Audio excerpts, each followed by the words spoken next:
कार्यक्रम समय चक्रमा तपाईलाई हार्दिक स्वागत छ। म सुरेश आचार्य। मुलुकमा यति बेला मिलेनियम च्यालेन्ज कर्पोरेसन एमसीसी को चर्चा निकै छ। सत्ता गठबन्धनभित्रै केही असन्तुष्टिका कुराहरू मिडियामा आइरहेका छन् भने प्रतिपक्षको भूमिका के हुने भन्ने विषय पनि अस्पष्ट नै छ। यद्यपि तत्कालीन प्रधानमन्त्री केपी शर्मा ओलीले यो विषय संसदमा प्रवेश गराउनु भएको हो र यति बेलाको प्रतिपक्ष नेकपा एमाले रहेको छ। अबको 20 दिनभित्र 3 साताभित्र एमसीसी पारित गर्नुपर्ने यस कारण पनि छ कि नयाँ सरकार बने लगत्तै अमेरिकी सरकारसँग भएको संवादमा फेब्रुअरीको अन्तिम मितिसम्म यसलाई पारित गर्ने को जानकारी सरकारले गराएको थियो र यो समय घर्किँदै जाँदा यसका पक्ष र विपक्षमा विभिन्न खालका भनाइहरू आइराखेका छन्। आज हामी फेरि पनि यही विषयमा केन्द्रित रहेर कुराकानी गर्दैछौँ एकजना पुराना पत्रकार पूर्व राजदूत विजयकान्त कर्णसँग। कार्यक्रममा यहाँलाई हार्दिक स्वागत छ। धन्यवाद। यो मिलेनियम च्यालेन्ज कर्पोरेसन एमसीसी को बहस धेरै लामो समयदेखि भइराखेको छ। जति बेला शेरबहादुर देउवा नै प्रधानमन्त्री हुनुहुन्थ्यो यसको पहिलो प्रारम्भिक हस्ताक्षर भयो कम्प्याक्टमा। त्यसपछिका दिनहरूमा जुन ढङ्गबाट अगाडि बढिराखेको छ र जुन खालका जनमतहरू सिर्जना भइराखेका छन् त्यसका कारण के लाग्छ तपाईलाई? सबभन्दा पहिले त अलिकति संशोधन गरौँ तपाईको भनाइलाई कि फाइनल एग्रिमेन्ट त्यो मेन डकुमेन्टको एग्रिमेन्ट हामीले प्रधानमन्त्री अहिलेको वर्तमान प्रधानमन्त्री शेरबहादुर देउवा र अहिलेको वर्तमान सूचना सञ्चार मन्त्री नै त्यो बेला अर्थमन्त्री भएको बेला भएको थियो ज्ञानेन्द्र कार्कीजीले आस्था। तर यसको प्रक्रिया चाहिँ डाक्टर बाबुराम भट्टराई प्रारम्भिक यस अर्थमा भने सुरुवात त्यहाँबाट भएको थियो। तर यसको वास्तविक प्रक्रिया बाबुराम भट्टराईजी जुन बेला प्रधानमन्त्री हुनुहुन्थ्यो त्यो बेलामा हामीले एप्लाई गरेको। अमेरिकाले ल्याऊ भनेर भने होइन। अमेरिकाले यो मुलुकहरू हामीले एप्लाई गर्दाखेरि अमेरिकनहरूले यो क्राइटेरिया मिट गर्छौ कि गर्दैनौ भन्छ। जसरी युएनमै पनि कतिपय वर्ल्ड ब्याङ्कमै पनि हामीले ऋणको लागि एप्लाई गर्दाखेरि हाम्रो त्यो क्राइटेरिया मिट भएन भने उनीहरू दिँदैनन्। र यो नेपालमा ब्याङ्कमा पनि हामीले गएर ऋण माग्यो भने त्यसको क्राइटेरिया मिट गरेर भने दिँदैन होइन। त्यो त्यो दुनियाँको चलन हो। त्यही हो हामीले बाबु डाक्टर भट्टराईको बेलामा र मलाई खुसी के लाग्छ भने अहिलेसम्म डाक्टर साहब यो कुरोमा पक्षमै हुनुहुन्छ। नभए नेपालमा सत्तामा भएको एउटा भाषा हुन्छ विपक्षमा गएको बेलामा अर्को भाषा चाहिँ धेरै देखिया छ धेरै विषयमा। आन्तरिक राजनीतिमा देखिँदाखेरि त केही पनि फरक परेन। तर जब विदेश नीति सञ्चालनमा यो कुरो देखिएपछि साह्रै अप्ठ्यारो कुराहरू आउँछ। अब यो तपाईँले भन्नुभयो यो किन भएको हो भन्दाखेरि यसका 2-3टा पाटाहरू छन्। सबभन्दा पहिले एमसीसी सम्झौता 2017मा भयो। यसलाई 18-19 मा यसलाई सम्झौतालाई के अरे भने चुनावपछि लगत्तै यसलाई हाम्रो संसदबाट इन्डोर्स गरिदिनु पर्थ्यो। किनभने लगभग सबै पार्टी यसमा इन्डोर्सको कुरो पार्लियामेन्टको इन्डोर्सको कुरा पनि पछि केपी शर्मा ओली आउनु भएपछि नेपाल आफैले राखेको शर्त हो यो त होइन। त्यही हो म भन्दैछु त्यो इन्डोर्समेन्ट त्यही बेलामा भएको थियो। यसको महत्त्वपूर्ण कुरो के छ भने हाम्रा कतिपय प्रोजेक्टहरू हामी थाहा नपाइरहेको हुन्छौँ। हामीलाई लाग्छ हामी धेरै केपेबल छौँ होइन। तर विदेशी सहयोगहरूबाट भएका धेरै प्रोजेक्टहरू लगभग 90% 95% प्रोजेक्ट चाहिँ हाम्रो समयमा कम्प्लिट हुँदैन। र त्यो हाम्रो लागि विदेशमा अन्य मुलुकहरूमा हाम्रो लागि साह्रै नकारात्मक यो कुरा छ। सरकारहरू संसदहरूमा तिनीहरूको बहसहरू हेर्ने हो भने हामीलाई दिएका पुलहरू होस् या बाटोहरू होस् हामी टाइममा बनाउँदैनौँ या त उनीहरूले बनायो भने टाइममा बनाइदिन्छन्। अब अहिले उनीहरू पनि टाइममा बनाउन छोडेछन्। कतिपय कुराहरू त्यो पनि देखिएछ। तर कहिलेकाहीँ बनि पनि हाल्छ। जसरी त्यो भारतले पाइपलाइन टाइमभन्दा 7 महिना अगाडि नै कम्प्लिट गर्थ्यो होइन। रेलवेको कम्प्लिट गर्थ्यो जनकपुर जयनगरको। यहाँ प्रश्न के छ भने त्यो कारणहरूले गर्दाखेरि पोलिटिकल कमिटमेन्ट पार्लियामेन्ट भयो भने अलिक सजिलो होला कि भनेर चाहिँ खोजेको हो कि मेरो आफ्नो बुझाइ छ। पहिलो कुरो के हो भने नेपालमा यो कुरो सुरु भएपछि जब एमसिसी सम्झौता गरियो, एमसिसीमा यो भएको महत्त्वपूर्ण कारण के हो भने कि चाइनिजहरूको यसको बारेमा रिजर्भेसन रह्यो। चाइनिजहरूले सुरुदेखि नै के भन्यो भने इन्डो पेसिफिकको पार्ट हो यो र चाइनाको रिजर्भेसन रह्यो। अब चाइनाको रिजर्भेसन तपाईँले सोध्नु होला कसरी तपाईँ भन्नुहुन्छ, चाइनिजले यसरी प्रश्न भनेका छन्। उनीहरूको चासो के हुनसक्छ? म आउँदैछु। अब प्रष्टै रूपमा नेपालका कम्युनिस्ट पार्टीका नेताहरूलाई चीनका राजदूतले म भन्दैछु, मलाई उहाँले भेट्नु भएकै नेताहरूमध्ये एक दुईजनाले भन्नुभयो र मैले भन्दैछु, उहाँले प्रष्टै चिनिया रिजर्भेसन देखाइसक्नुभयो एउटा। दोस्रो कुरो, चीनको राजदूतले, अहिलेको वर्तमान राजदूतले लगभग 3 चोटि आफ्नो प्रेस कन्फरेन्समा एमसिसी नेपालको हितमा छ भने नेपालीहरू आफैले निर्णय गर्छन्, यसमा हाम्रो भनाइ केही पनि छैन, यो भन्नु भनेकै आफ्नो रिजर्भेसन देखाउनु हो। अमेरिकन या इन्डियन राजदूतले BRI को बारेमा कहिले बोलेको मैले सुनेको छैन, या अरू कुनै देशको गरेको सम्झौताको बारेमा अरू मुलुकले। चिनिया राजदूतको भाषा डिप्लोमेटिक हिसाबमा डिप्लोमेटिक भाषा थियो र उहाँले 3 चोटि पत्रकारहरूसँगै कुरा गर्ने क्रममा यो कुरो बोल्नुभयो। त्यसबाट उहाँहरूले यो चाहिँ भएको मूलभूत कुरो के हो भने र त्यसको इन्स्ट्रुमेन्ट कसरी नेपाल बन्योमा म आउँदैछु। चीन र अमेरिकाको जुन अहिले ग्लोबल प्रतिस्पर्धा छ, स्ट्राटेजिकदेखि लिएर इकोनोमीदेखि लिएर ग्लोबल लिडरसिपको कुरोमा, यसलाई चाहिँ यो भिक्टिम बन्यो हाम्रो यो ठुलो प्रोजेक्ट जुन नेपाली जनताको हितमा रहेको प्रोजेक्टलाई भिक्टिम बनायो। त्यसमा खास गरी नेपाली राजनीतिका दुईटा पक्ष, कम्युनिस्ट पार्टीहरू र नेपालका तथाकथित हिजोका मण्डलले राष्ट्रवादी आफूहरूलाई भन्छन्, तीहरू मिलेर दुईटा पार्ट जोडियो। यहाँ जस्तो तपाईँले उठाइराख्नु भएको कुरा, एउटा चिनिया स्वार्थको कुरा जोडिएको देखियो, अर्कातिर तथाकथित राष्ट्रवाद जोडियो। म यहाँ पहिलो आउन चाहन्छु, जस्तो कम्युनिस्ट पार्टीहरूबाट बढी विरोध देखिएको छ यो विषयमा, त्यो चिनिया स्वार्थ र नेपालका कम्युनिस्टहरूको स्वार्थ एक ठाउँमा छ? म आउँदैछु त्यसमा चाहिँ। यसका 2-3टा पाटाहरू देखिया छन्। किन यो कुरोलाई प्रमाणित गर्नलाई अरू कहीँ जानु पर्दैन, यहीँ छन्। भएका घटनाहरूलाई मात्र सम्झ्यो भने प्रमाणित हुन्छ। चीनले यो इन्डो पेसिफिक स्ट्राटेजीभित्र पर्छ, यसलाई तिमीहरूले इन्डोर्स गर्नु हुँदैन भनेर प्रष्टै रूपमा नेपालका कम्युनिस्ट पार्टीका नेताहरूले भनिसक्यो। यो उहाँहरूले प्रष्टै बुझ्नु भएकै छ उहाँहरू। अब यो कसरी तपाईँले भन्नुहुन्छ कसरी मिल्छ नेपालका कम्युनिस्ट पार्टीको र चीनको स्वार्थ? मिल्नु हुँदैन, मिल्दैन। हाम्रो स्वार्थ अलग्गै छन्, चीनको स्वार्थ अलग्गै छन्। चीन एउटा ग्लोबल पावर हुँदाहुँदो अब एउटा युनिभर्सल पावर हुँदैछ, सुपर पावरको रूपमा। हामी एउटा सानो मुलुक हौँ, हाम्रो छिमेकमा अर्को देश छ, त्यो पनि पावरफुल छ। हामी यो दुईटैको बिचमा सन्तुलन र हाम्रो आफ्नै इन्ट्रेस्ट, नेपाली जनताको इन्ट्रेस्ट, नेपाल देशको इन्ट्रेस्ट मात्र हाम्रो इन्ट्रेस्ट हुन्छ, जुन दुईटैसँग हाम्रो म्याच गर्दैन। उनको स्वार्थहरू ग्लोबल छन्, हाम्रो स्वार्थ नेसनल मात्रै छन्। उनका इन्ट्रेस्टहरू ग्लोबल मार्केट छन्, हामी त इम्पोर्टर हौँ, हामी एक्सटर्नल के अरे एक्सपोर्टर होइन हामी चाहिँ। त्यसैले हाम्रो कहीँ कम्पिटिसन छैन। हामी कम्पिट गर्दा पनि गर्दैनौँ, गर्न पनि चाहँदैनौँ, सक्दा पनि सक्दैनौँ। यो 3टैमा भन्छु। हामी गर्नु पनि हुँदैन, हामी सक्दा पनि सक्दैनौँ, हाम्रो चाहना पनि त्यस्तो छैन। हाम्रो चाहना सीमित छ। त्यो चाहना के हो भने हाम्रो यही बााउन्ड्रीभित्रको चाहना हो। हामी यहाँ चाहिँ स्वतन्त्रतापूर्वक राम्ररी बस्न, हामी स्वाभिमानी भएर बस्न, खान लाउनु पाउनुपर्छ भन्ने नेपालीको त्यो। नेपालले गएर ग्लोबल पोलिटिक्स गर्छु भन्ने त्यो क्षमता हामीसँग छैन, हामी सक्दैनौँ। अब यहाँ भएकै 2075 को चुनावपछि जुन किसिमको सरकार बन्यो, 75 होइन 74 को चुनावपछि या 2018 में जुन भयो चुनाव, त्यसपछि जुन सरकार बन्यो, त्यो सरकार कम्युनिस्ट पार्टीको लगभग 2/3 पुग्न केही मात्र बाँकी थियो। झन्डै 2/3 को नजिक 10-12-15 सिट कम भएर नभए झन्डै 2/3 थियो।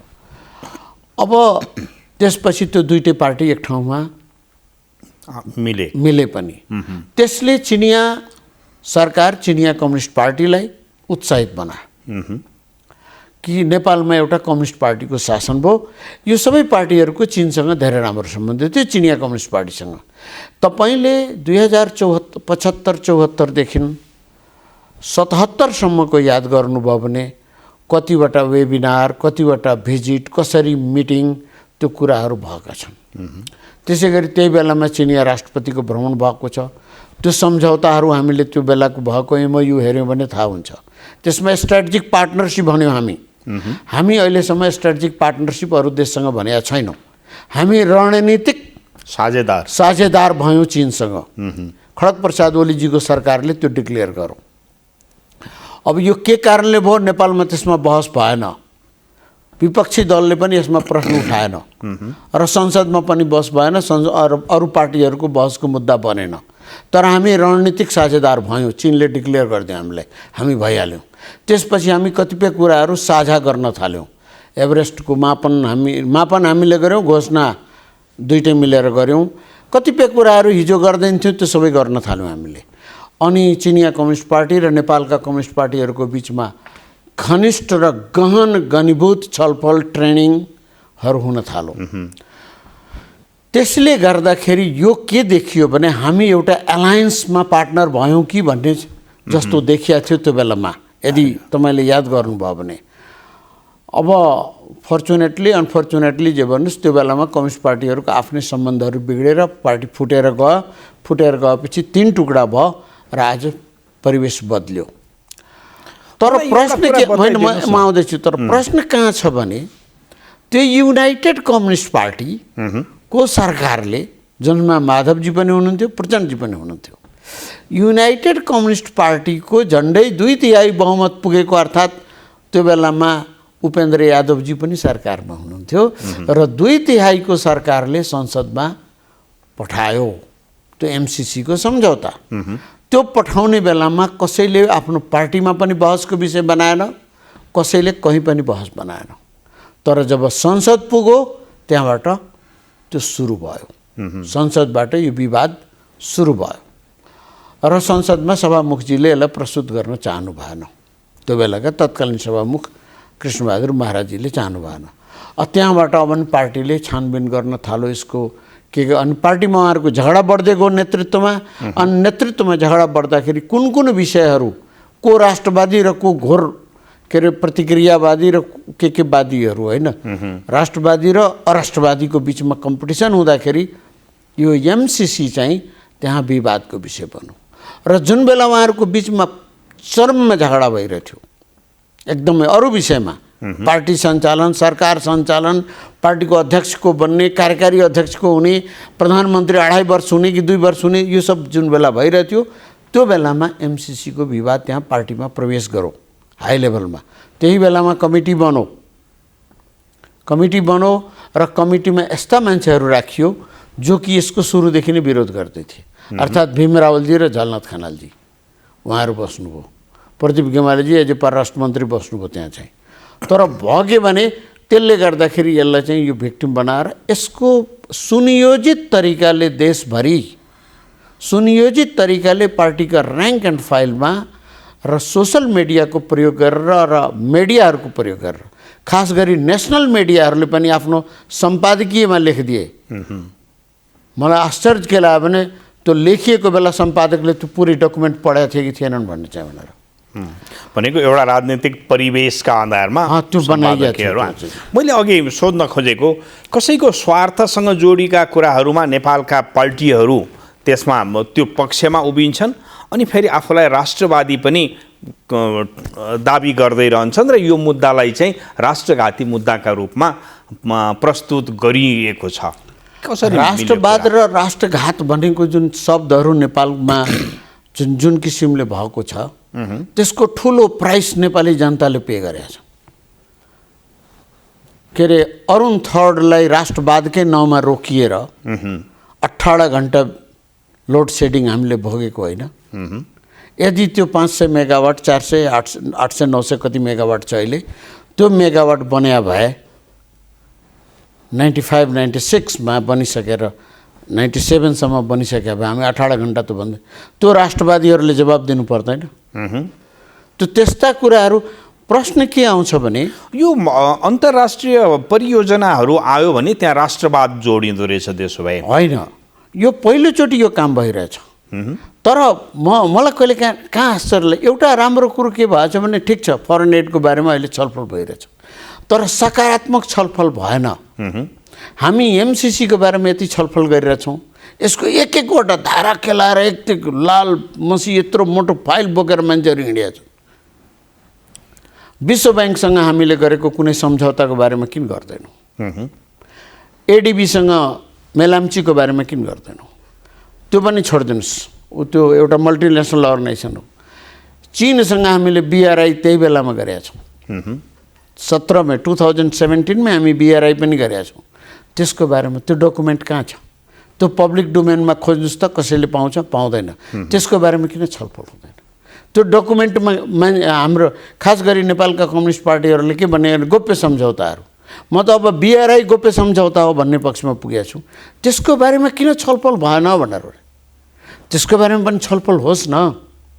यदि राष्ट्रवादकै कुरो हो भने हामी भारतको नाकाबन्दीको कुरा गर्छौँ 2072 सालको, तर अहिले आज 7 वर्षदेखि तातो पानीमा नाकाबन्दी छ, किन कुरा गर्दैनौँ हामी? तातो पानी नाका बन्द छ, चीनले बन्द गरेका छ। अहिले रसुवागढी जुन बोर्डर छ त्यो रसुवागढी बोर्डरमा हाम्रो 80-85 वटा कन्टेनर आउने ठाउँमा जम्मा 3टादेखि 5 वटा कन्टेनर आइरहेछ। व्यापारी सुसाइड पनि गरे, त्यहाँका व्यापारीहरूलाई घाटा लाग्यो, लाखौँ रुपियाँ खर्च गरेर रिरुटिङ गरेर कलकत्ताबाट सामान। त्यसको बारेमा खोइ छलफल भएको? त्यो पनि त राजनीतिक मुद्दा हो नि, त्यो पनि जनताको मुद्दा हो नि, त्यसबारेमा हामी छलफल गर्दैनौँ।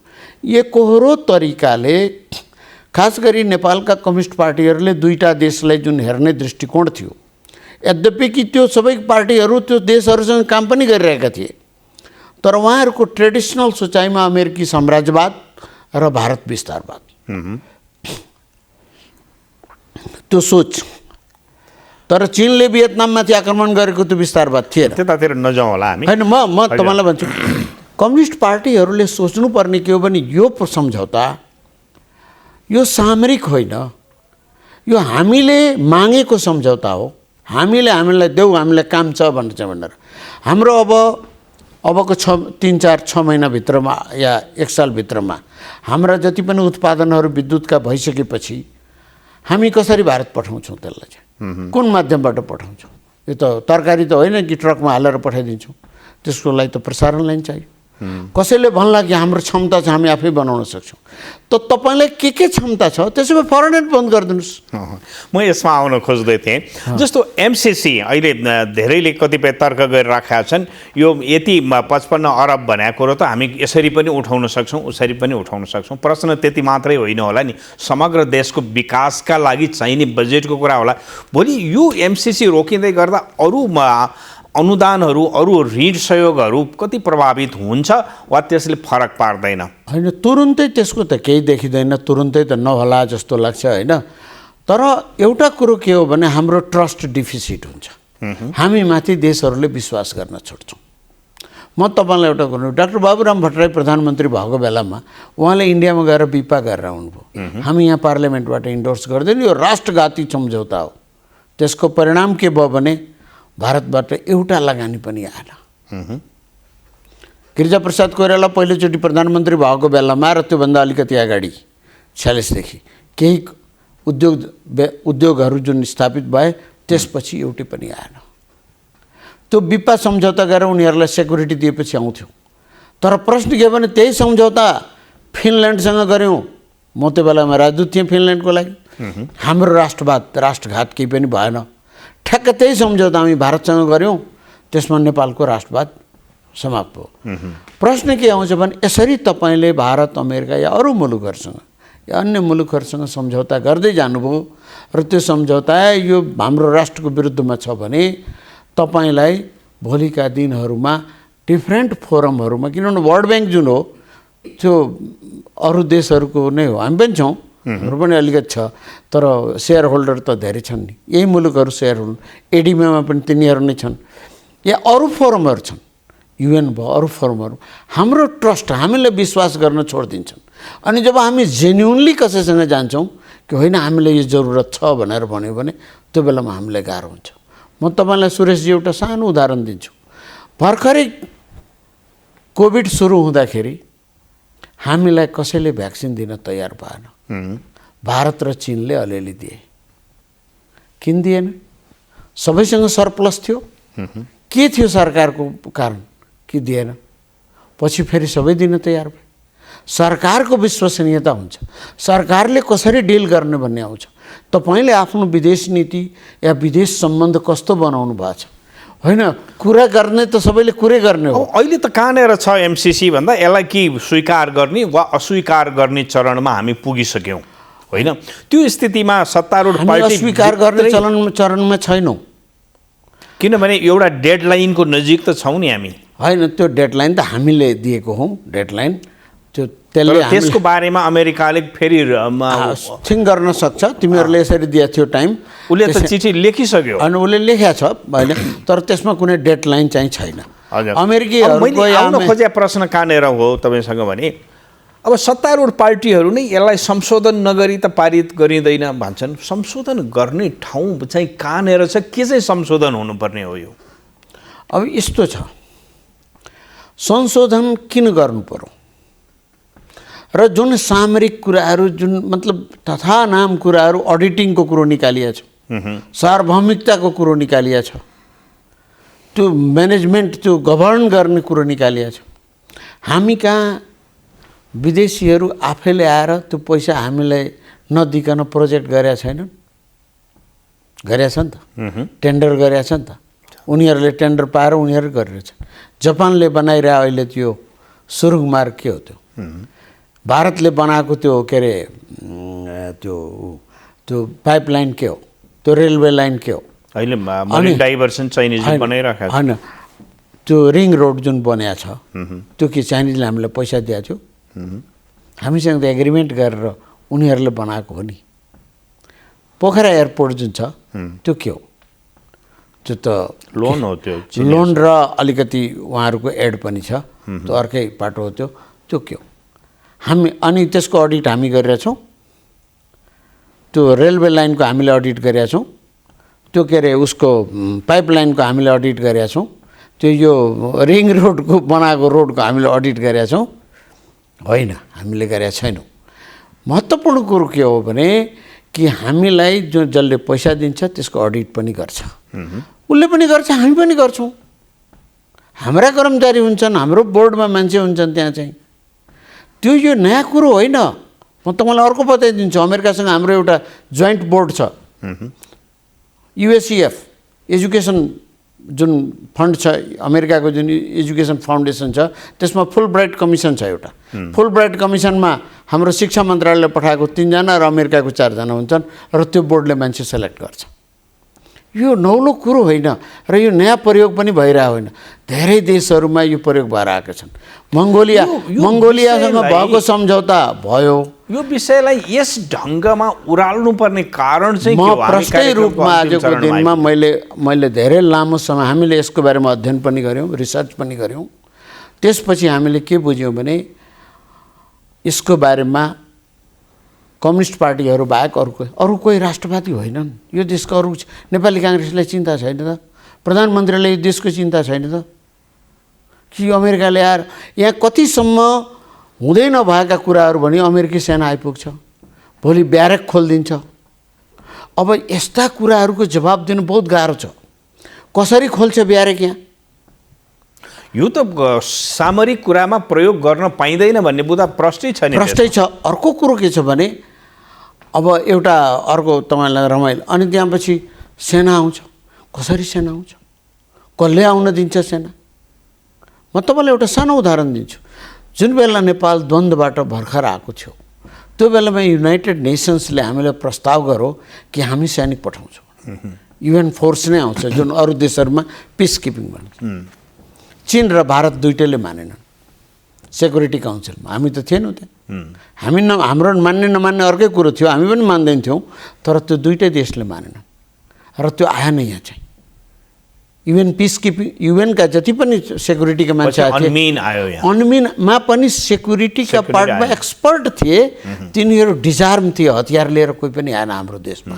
युएनको फोर्स आएन हामी कहाँ, युएनको टेक्निकल सपोर्ट आयो हामीलाई फेसिलिटेट गऱ्यो, हामीलाई हेल्प गऱ्यो, ब्यारेकमा मोनिटर गरिदियो, सबै कुरो भयो होइन।